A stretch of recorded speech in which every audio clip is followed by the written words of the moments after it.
Alors, voici Greg. Bonjour. Bonjour. Voici la copine de Greg. Lisa, pour les intimes. Alors, la copine de Greg est végétarienne. Ça lui a pris un jeudi aux alentours de 19h30. Jusqu'ici, elle était flexitarienne. Au début, j'ai cru que c'était une maladie du coude. Alors, c'est un peu comme végétarienne, mais sans les contraintes ni le régime. Mais avec les nuggets de poulet, hein? Au début, Greg n'était pas très emballé. À la fin non plus. Et c'est que les jeudis, normalement, c'est soirée carbonara. Alors ça, c'était avant le dernier jeudi du mois dernier. Oui, là, elle m'annonce qu'elle est devenue végétarienne. Vous auriez vu la mine d'intolérant au lactose qu'il m'a faite? Alors, pesco-végétarienne, pour être exact. C'est que j'adore les toasts au saumon. Évidemment, Greg a paniqué. T'es sérieuse? Mais quand même, la mortadelle, t'as le droit. Avant de se ressaisir pour avoir une discussion constructive. T'es complètement égoïste. Et moi? T'y as pensé à moi? Une discussion constructive, Greg. Et les carences, t'y as pensé? Les protéines, les fers, les cheeseburgers? Alors là, Lisa lui a poliment fait remarquer qu'il était très mal placé pour lui donner des conseils. Monsieur s'envoie une caleçon au petit-déj et après ça vient jouer les nutritionnistes. Elle a ajouté que la viande était bourrée de conservateurs. C'est ça. Et puis d'hormones aussi. Parfaitement. Si je n'étais pas content, j'avais qu'à commander un kebab.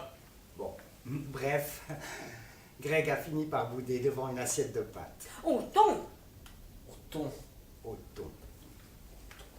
Le problème avec les jeudis, c'est que d'une boîte de thon à l'autre, il y a aussi les mercredis. Et puis là, Lisa, elle mange avec Julie. Ouais, c'est l'autre pétasse de Julie qui lui fourre tous ses conneries dans la tête. Alors, l'autre pétasse de Julie, c'est 2 ans de pilates, 3 ans d'activisme, un sarouel éco-responsable, des graines germées dans le frigo, enfin, Julie parraine des daltoniens au Soudan et des arbres au Pérou. Même qu'elle fabrique elle-même son déodorant. Alors, Julie a des astuces, des convictions, et un créneau le mercredi soir. Le seul problème avec Julie, c'est qu'elle est intolérante au gluten, évidemment.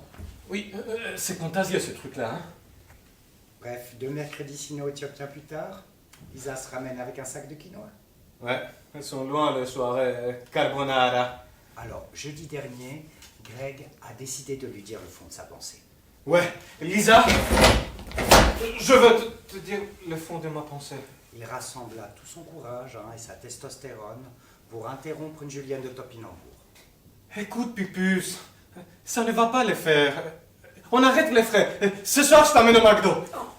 Candide mais résolu, il s'enfonce. Tu peux prendre une salade César si tu veux. Moi, je m'en fous, mais tu ne peux pas lutter éternellement contre ta nature. Ma nature. Sa nature. Oui, ta nature. C'est comme ça, c'est chasser ou être chassé. Ah, parce que tu te sens vraiment menacé par une attaque de Soulimi, toi? Vas-y. Dis-moi, à quoi ça remonte ta dernière chasse à la tranche de poulet pané? Vas-y, rigole, n'empêche, ton ce gars, il pousse à l'autre bout de la planète. Ah, mais c'est qui va m'apprendre l'écologie, le gros tas d'OGM. Quoi? Excuse-moi de m'intéresser à l'écosystème. De toute façon, vous êtes tous des extrémistes. D'ailleurs, Hitler aussi était végétarien.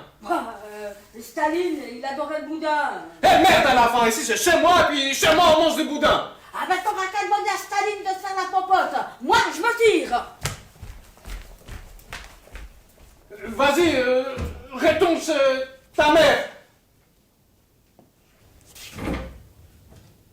Alors, en vérité, c'est chez Julie qu'elle est retournée.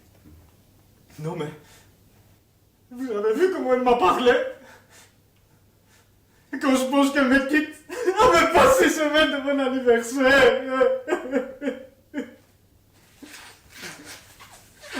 Je ne comprends pas. Ça ne lui ressemble pas.